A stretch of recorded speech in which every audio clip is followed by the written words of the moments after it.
तो दोस्तों जब मार्केट चढ़ाव पे हो, बुल मार्केट हो, तो उस केस में क्या आपको इन्वेस्ट करना चाहिए? और करना चाहिए तो कहाँ? Where to invest when the market is very bullish? तो इस केस में काफ़ी सारी कन्फ्यूजन्स भी हो सकती हैं। बहुत से लोगों को लगता है कि हाँ, दिस इज़ वेरी ऑब्वियस, जब मार्केट चढ़ रही है तब पैसा लगा देना चाहिए, स्टॉक्स खरीद लेने चाहिए। लेकिन क्या ये सच है? और अगर सच है तो स्पेसिफिकली वो कौन से स्टॉक्स हो सकते हैं, कौन से सेक्टर्स हो सकते हैं जहाँ से आपको शुरुआत करनी चाहिए। तो इस वीडियो में देखेंगे कि किस तरीके से आप जल्दी से एनालिसिस करके फिगर आउट कर सकते हैं कि बुल मार्केट में कहाँ पैसा लगाना सही रहेगा।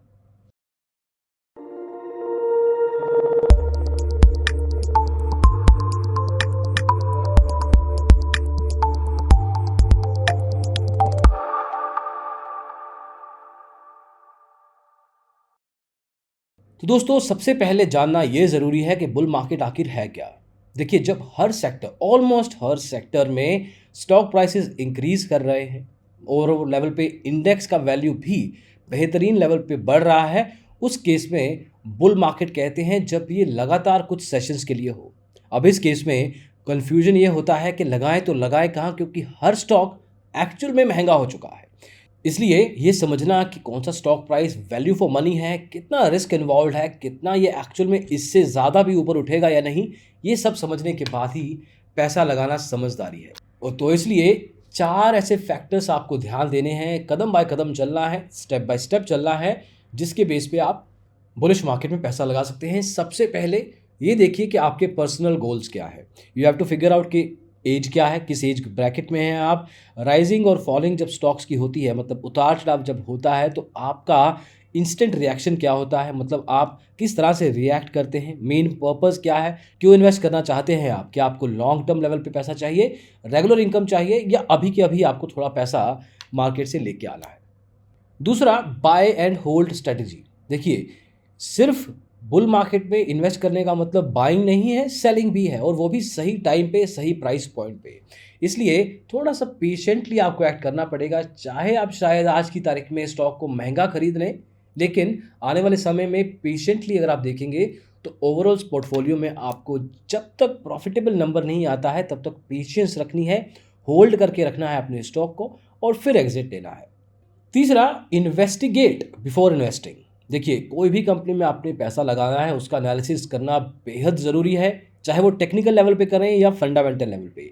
आपके एनालिसिस के बाद कोई भी सेक्टर आप जो पिक कर रहे हैं जिसमें अच्छा खासा मूवमेंट ऑलरेडी हो रहा है, उसमें कौन से स्टॉक्स में पैसा लगाना है, ये फिगर आउट करना ज़रूरी है। इसलिए फंडामेंटल एनालिसिस ज़रूर कीजिए, डेफिनेट लेवल पे कीजिए, और फिर उसके साथ साथ उसका टेक्निकल ट्रेंड भी पता कीजिए कि क्या आजकल लेवल पे उसका मोमेंटम चल रहा है, प्राइस वॉल्यूम क्या है उसका, और उसके बेस पे आप डिसीजन ले सकते हैं स्टॉक्स को पिक करने का। और चौथा, फॉलन स्टॉक्स में भी पैसा लगाइए। कुछ स्टॉक्स गिरेंगे बुल मार्केट में भी, तो उस केस में शायद वो सही टाइम है, सही प्राइस पॉइंट है, क्योंकि जनरल लेवल पे जो स्टॉक्स अच्छा परफॉर्म करते हैं उनका फंडामेंटल स्ट्रांग है, और अभी गिर गए हैं तो बेटर ये है कि फॉलन स्टॉक्स पे भी नज़र रखें, उन पे पैसा लगाइए। ये चीट शीट है एक तरीके से, जिसके बेस पे आपको वही स्टॉक कम पैसे में मिलेगा, और बाद में अपने बाय एंड होल्ड स्ट्रेटेजी का इस्तेमाल करने के साथ सही प्राइस पॉइंट के आने के बाद उसको छोड़ सकते हैं अपना प्रॉफिट निकालने पे।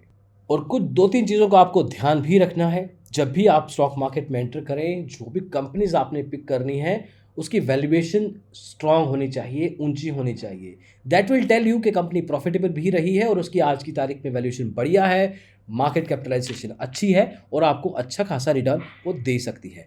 दूसरी चीज़ जो आपको ध्यान रखनी है, फेज्ड अप्रोच रखना है इन्वेस्टमेंट में और सेलिंग में। लमसम इकट्ठा पैसा नहीं लगाना है मार्केट में, स्पेशली बिगिनर लेवल ट्रेडर के लिए जो मार्केट में कुछ समय से है वो लगा सकता है, लेकिन जो नया निवेशक है वो फेज्ड तरीके से कदम बाय कदम चले, कुछ पैसा लगाए, कुछ होल्ड करे, कुछ एग्जिट करे, फिर मूव ऑन करे। Don't do bigger decisions, take baby steps, छोटे छोटे स्टेप लीजिए दोनों लेवल पे। इन्वेस्टमेंट जब बाइंग कर रहे हैं और जब सेलिंग कर रहे हैं, दोनों के दोनों सिचुएशंस में जब आप बाइंग करेंगे तब आप अच्छा खासा स्टॉक उठा सकते हैं, लेकिन सबको इकट्ठे मत बेचिए, कुछ को होल्ड करके रखिए। Either way, based on the fact कि आपका एनालिसिस ऑलरेडी स्ट्रांग था, बाय एंड होल्ड स्ट्रेटजी का यूज़ करेंगे तो वो आपको आगे चल के भी रिटर्न्स देंगे, और कुछ स्टॉक्स को आप निकाल सकते हैं ताकि आप उसके बाद के जो उस टाइम पे जो स्टॉक्स चल रहे हैं, जब आप बेच रहे हैं, तब कौन से स्टॉक मार्केट में हैं उनको खरीद सकें। तो दोस्तों ये कुछ रणनीतियाँ हैं, ये कुछ तरीके हैं जब आपको बुल मार्केट में इन्वेस्ट करना है, इन चीज़ों का ध्यान रखें। बिगिनर हो चाहे एक्सपर्ट ट्रेडर हो, सबको इन चीज़ों का ध्यान रखना चाहिए, समझ के स्टेप्स लेने चाहिए मार्केट में। बुल मार्केट लगता है बहुत अच्छा रिटर्न दे सकती है, देती भी है, लेकिन ऑनेस्टली बियर मार्केट में रियल टाइम पे लॉन्ग टर्म लेवल पे अच्छा खासा रिटर्न आ सकता है। उसके बारे में अलग से वीडियो बनाएंगे, समझाएंगे बियर मार्केट में आपको रिएक्ट कैसे करना है। बुल मार्केट में रिएक्ट करने का तरीका आपको बता दिया है इस वीडियो में। पसंद आया हो तो लाइक कीजिए, शेयर कीजिए दोस्तों के साथ, और डिजिटल ब्लॉगर को सब्सक्राइब जरूर कीजिएगा स्टॉक मार्केट के बारे में और जानने के लिए। Thank you so much, bye.